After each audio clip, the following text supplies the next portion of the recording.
Na minha época de infância, a ideia de Deus que eu fazia era de um Deus matemático, que vivia somando as minhas boas ações e subtraindo as más ações. Diante desse Deus matemático, eu sempre me sentia em falta, devendo, pecador, sujo mesmo. Deus sempre aparecia com uma grande balança na mão, pesando os bons e os maus atos que eu cometia. Estudando a palavra de Deus, comecei a perceber que a matemática de Deus era totalmente diferente. Na matemática de Deus, tudo muda de figura. Nela, o sangue de Cristo sempre zera as minhas dívidas. Deus é aquele que rasga as tabuadas e apresenta a nova matemática da graça. E graça torna-se então a palavra mais surpreendente, mais assustadora, mais inesperada da nossa língua. Se Deus tem mesmo uma balança, quando os nossos pecados estão pesando muito em um dos lados, basta uma gota do sangue de Cristo do outro lado, para que a balança seja equilibrada.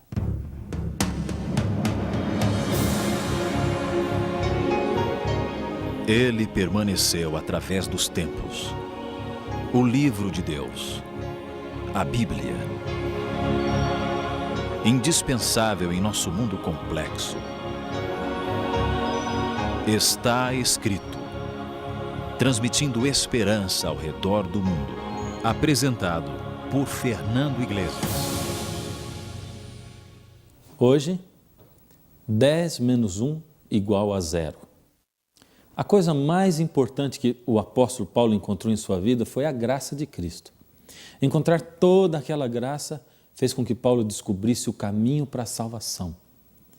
Paulo, fariseu, cheio de regras, que procurava guardar a lei para agradar a Deus, descobriu que não adiantava guardar a lei para se salvar, porque a salvação só nos é dada de graça.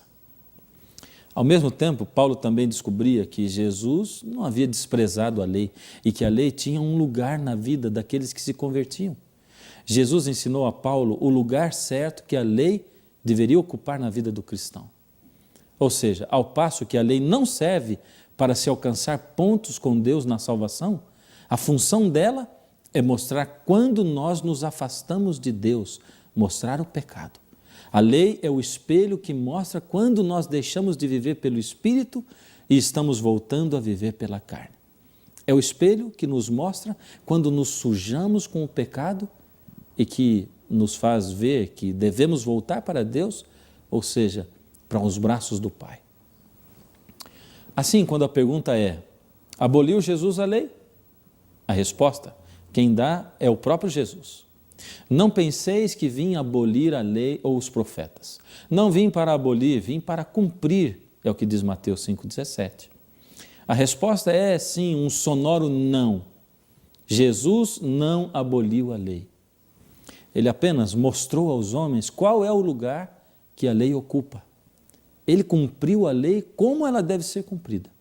Se Jesus tivesse abolido a lei, ele teria permitido com que as pessoas matassem, roubassem, adulterassem e tudo mais que a lei ordena e proíbe. Aliás, todas as religiões concordam de que nós não devemos transgredir nenhum dos 9 mandamentos da lei de Deus. O grande problema é que a lei de Deus não é formada de 9 mandamentos, e sim de 10. O único mandamento que a maioria das pessoas não aceita é o 4º mandamento, que ordena guardar o sábado. Então agora nos resta uma outra pergunta. Se Jesus não aboliu a lei, então o que nós devemos fazer com o sábado? No programa de hoje e durante os próximos 3 programas, nós estaremos respondendo a perguntas como: será que o sábado ainda deve ser guardado? Será que não serve um outro dia? Será que Deus aceita com que eu guarde todos os 9 mandamentos e só não guarde o sábado? Será que Jesus guardou o sábado? Será que Paulo e os discípulos guardaram o sábado? Se o dia de guarda fosse o sábado, então por que todos os cristãos guardam o domingo? Para que serviria um dia de guarda como o sábado?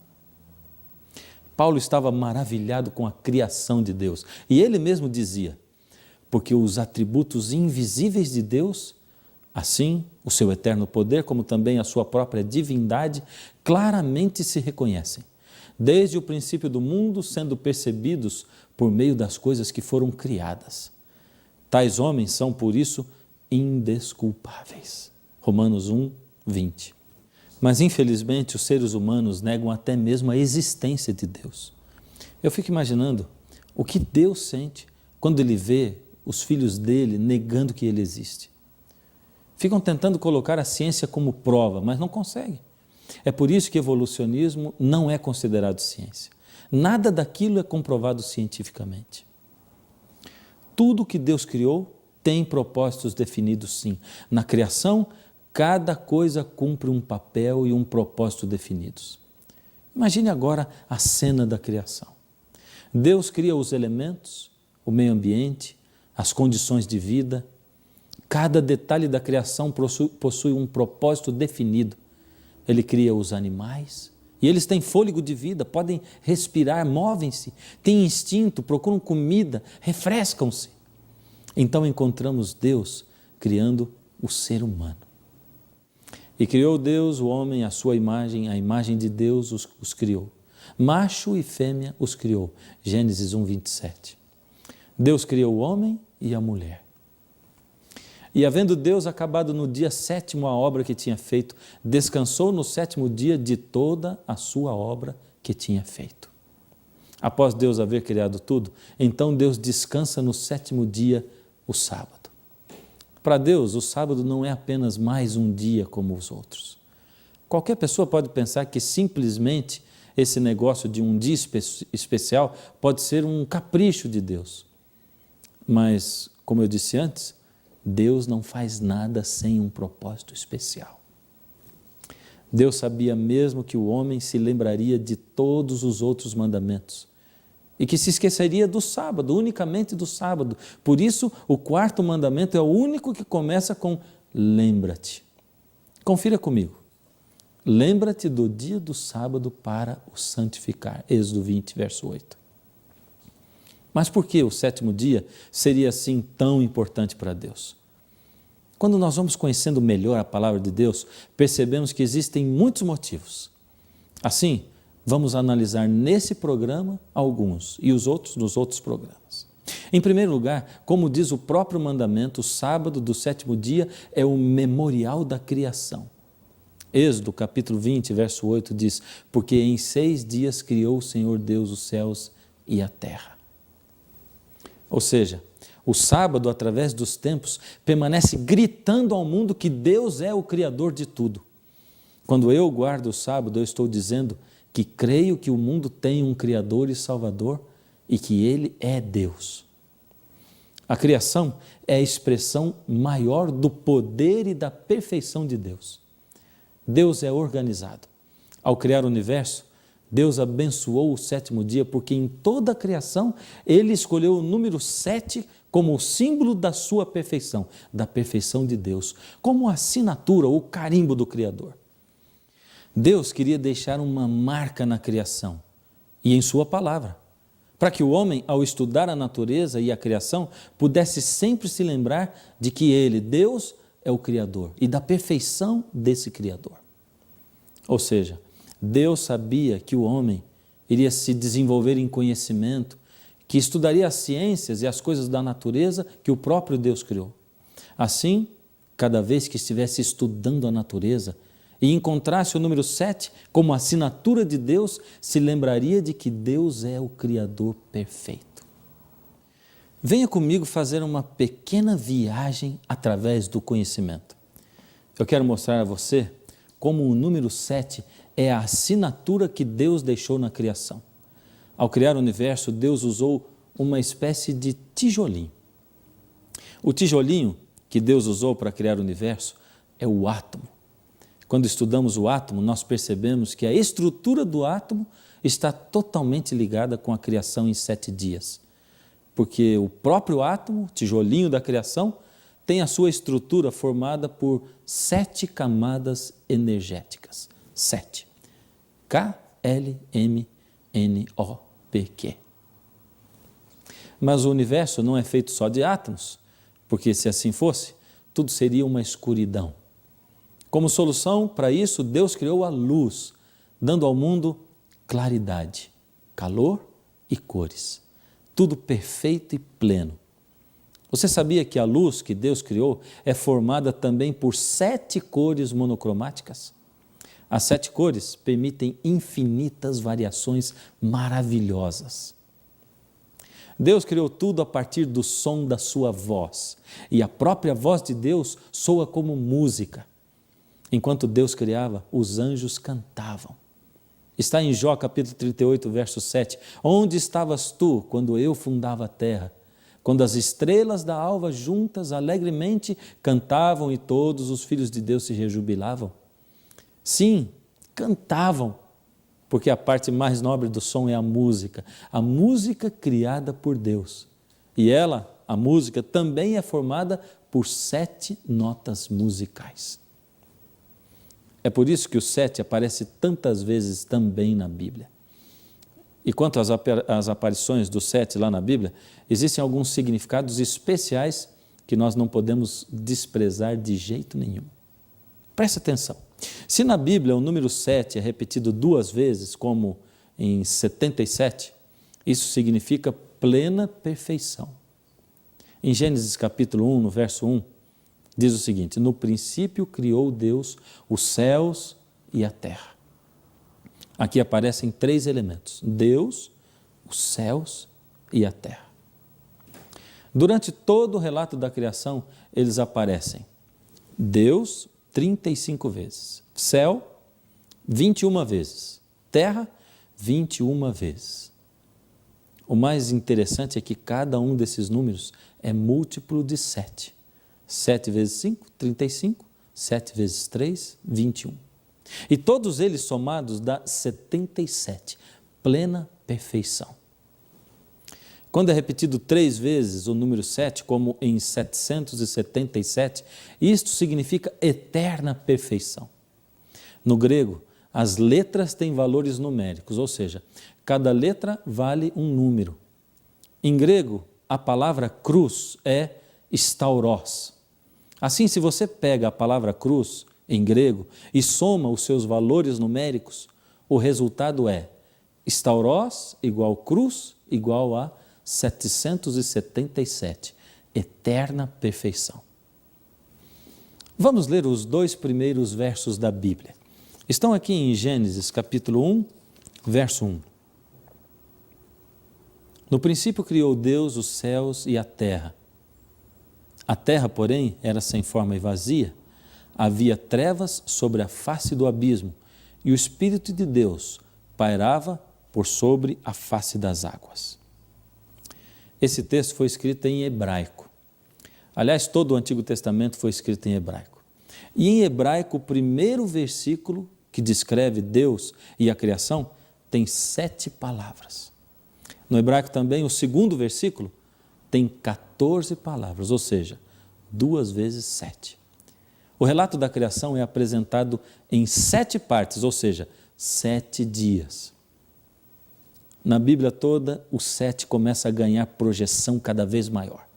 E 7 na Bíblia é sempre usado como o número da perfeição, a base da criação do universo.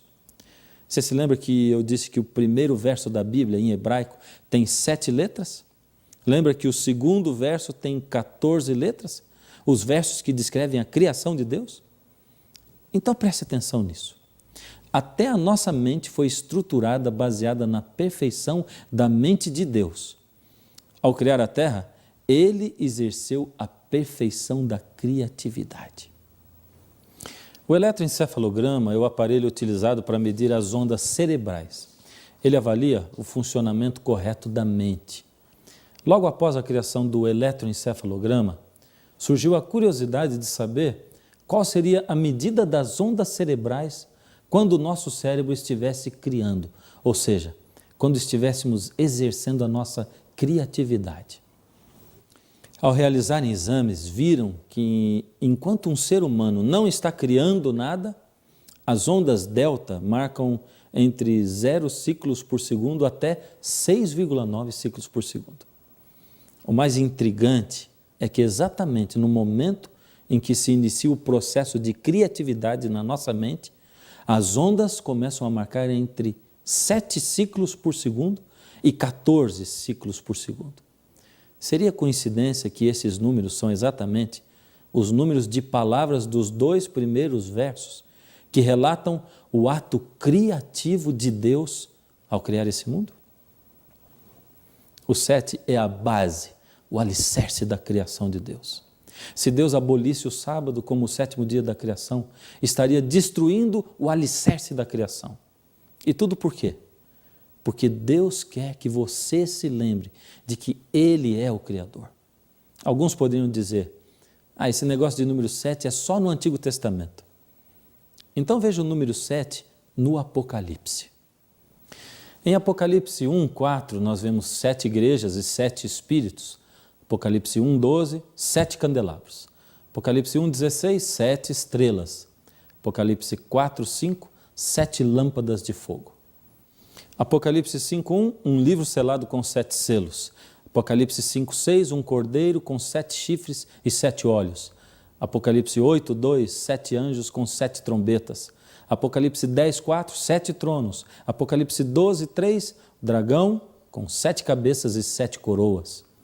Apocalipse 13, 1, uma besta com 7 cabeças. Apocalipse 15, 1, 7 anjos com 7 taças, as 7 últimas pragas. Apocalipse 17, 3, uma besta com 7 cabeças, que são 7 montes e 7 reis. Agora uma pergunta precisa ser respondida. Ela está baseada em algumas conclusões que tiramos. Jesus não aboliu sua lei, pois ele mesmo disse que não veio para abolir e sim para cumprir. Todas as religiões cristãs concordam que não podemos roubar, matar, adulterar e que não podemos quebrar nenhum dos 9 mandamentos da lei de Deus, mas esquecem-se unicamente do sábado. Pergunta, Deus aceita que se guarde 9 dos 10 mandamentos? Aqui a matemática de Deus continua e continua desafiando a matemática humana. Quanto é 10 menos 1? Na matemática humana, 10 menos 1 igual a 9. Na matemática de Deus é diferente. Na matemática de Deus, 10 menos 1 igual a 0. Quer ver? Veja Tiago 2,10. Porque qualquer que guardar toda a lei, mas tropeçar em um só ponto, torna-se culpado de todos. Ou seja, 10 menos 1 igual a 0. Como cristãos, nós sabemos que nenhuma obra da lei vai nos salvar. Sabemos que somos salvos pela graça, mediante a fé. Sabemos que guardar a lei não salva ninguém. Guardar o sábado para a salvação não conta nenhum ponto a mais para a salvação. E sabemos que se eu guardar a lei ou o sábado para me salvar, estarei cometendo o maior engano da minha vida. Porém, nós sabemos também que Jesus disse, não vim abolir a lei.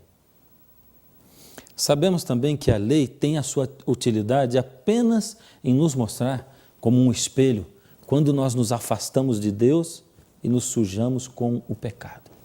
Por outro lado, nós ainda sabemos que não podemos guardar 9 mandamentos e deixar um de lado, pois qualquer que guarda toda a lei, mas tropeça em um só ponto, se torna culpado de todos. Bom, então você pode estar pensando, muito bem, eu consigo entender que a maior parte da lei é bastante lógica.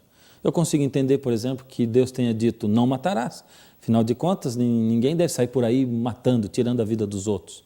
Entendo que quando ele diz assim, não adulterarás, não furtarás, não dirás falso testemunho, mas guardar o sábado, isso não faz sentido.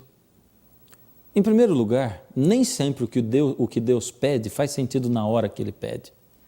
Vamos nos lembrar, por exemplo, de quando Ele fez um pacto com Abraão, chamando-o para ser o pai do povo de Deus.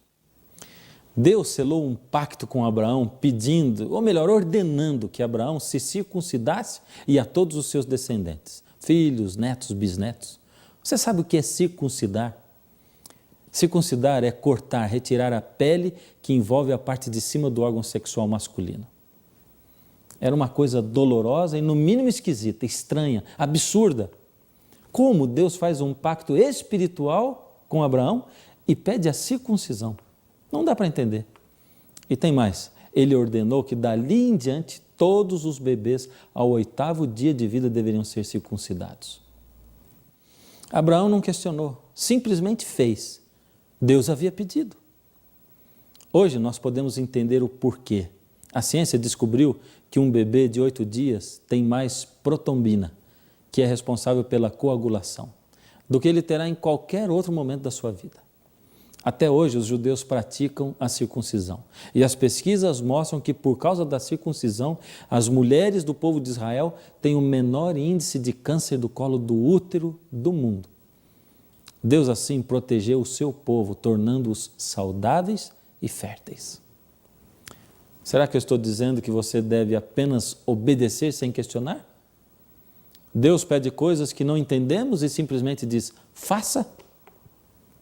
É lógico que Deus não é assim, mas também é verdade que assim como não adianta você tentar ensinar para uma criança de 4 anos o cálculo da raiz quadrada, mas com o amadurecimento ele irá compreender, assim também nós seres humanos não entendemos certas coisas e depois de centenas de anos, milhares às vezes, passamos a compreender porque o nosso conhecimento se aprimora.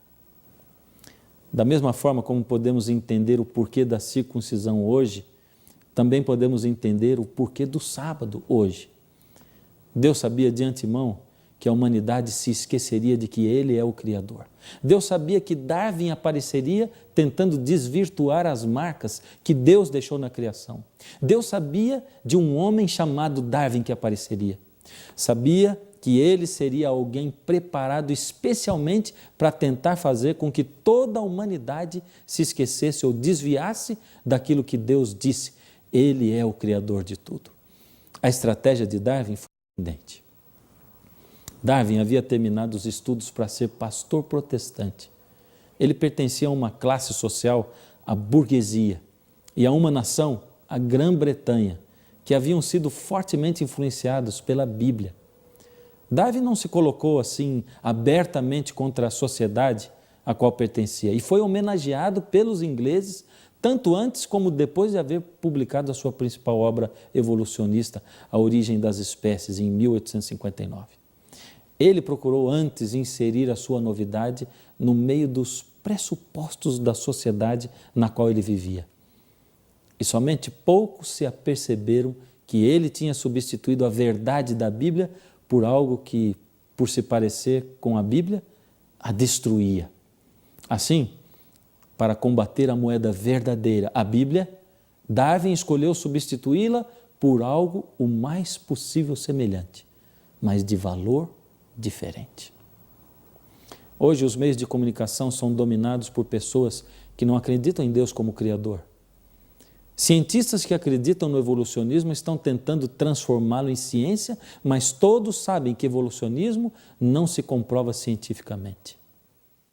Deus deixou o mandamento, lembra-te do dia de sábado para o santificar. 6 dias trabalharás e farás toda a tua obra, porque em 6 dias fez o Senhor os céus e a terra, o mar e tudo o que neles há, e ao 7º dia descansou.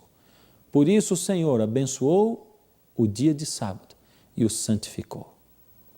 É como se Deus dissesse, filho, quando você para tudo no sábado, você está gritando, eu creio que Deus é o meu Criador. Você vai ouvir uma música agora. Ela fala sobre receber bem o sábado, sobre o sábado ser o memorial da criação. Medite nas letras dessa música. Medite na mensagem que o Senhor deu para você hoje através da sua palavra e através dessa canção.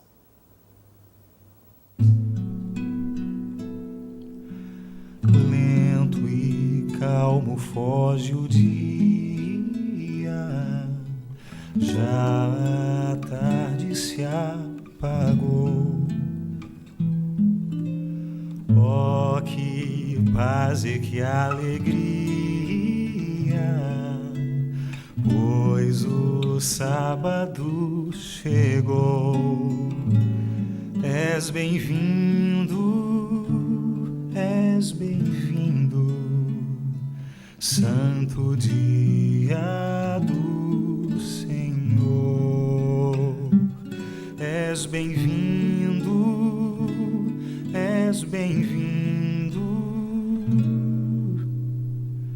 santo dia do Senhor.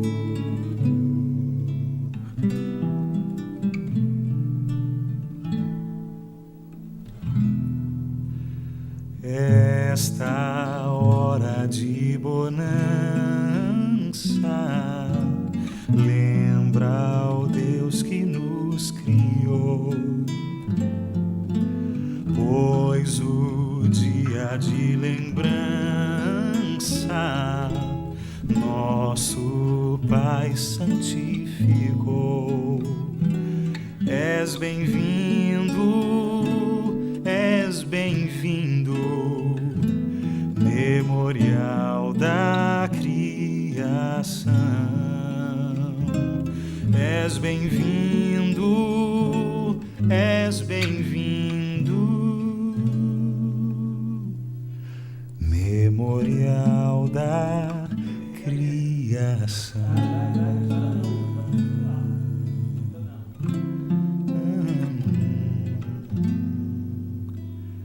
Esta hora de harmonia lembra o Deus que nos salvou. Cristo lá na tumba fria, neste dia descansou. És bem-vindo, és bem-vindo, memorial da redenção. És bem-vindo, és bem-vindo, memorial da redenção.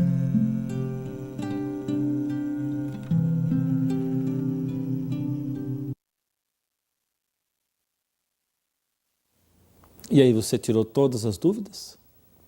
Eu sei que não, eu sei que ainda ficaram muitas dúvidas. Dúvidas como, quem sabe, será que Deus aceita um outro dia qualquer no lugar do sábado? Será que o sábado foi guardado por Jesus ou foi guardado pelos discípulos depois que ele morreu? Ou quem sabe, como eu posso guardar o sábado hoje, no século 21? Será que eu não posso adaptar o sábado à minha realidade, às minhas necessidades? As respostas que ainda faltam, ainda virão nos próximos programas. Hoje, você só tem que olhar para Deus e dizer: Senhor, realmente o sábado é o memorial da criação. Realmente o Senhor é o Criador. Por favor, Senhor, me ajude a enxergar as suas verdades. Ore comigo. Senhor Deus, não queremos fazer a nossa vontade, mas a sua vontade. Queremos proclamar ao mundo que o Senhor é o Criador. Queremos, Senhor, seguir os passos do Senhor Jesus. Mas queremos também, Senhor, ter as respostas para as nossas perguntas. Continua, Senhor, nos guiando ao estudarmos a sua palavra e dá-nos o poder do Espírito para cumprirmos a sua palavra na nossa vida. Em nome de Jesus. Amém. Nós não vamos dizer adeus, vamos só dizer até logo, até o próximo programa. E não se esqueça, está escrito: nem só de pão viverá o homem, mas de toda palavra que sai da boca de Deus. Lento e calmo foge o dia, já a tarde se apagou. Oh, que paz e que alegria, pois o sábado chegou. És bem-vindo.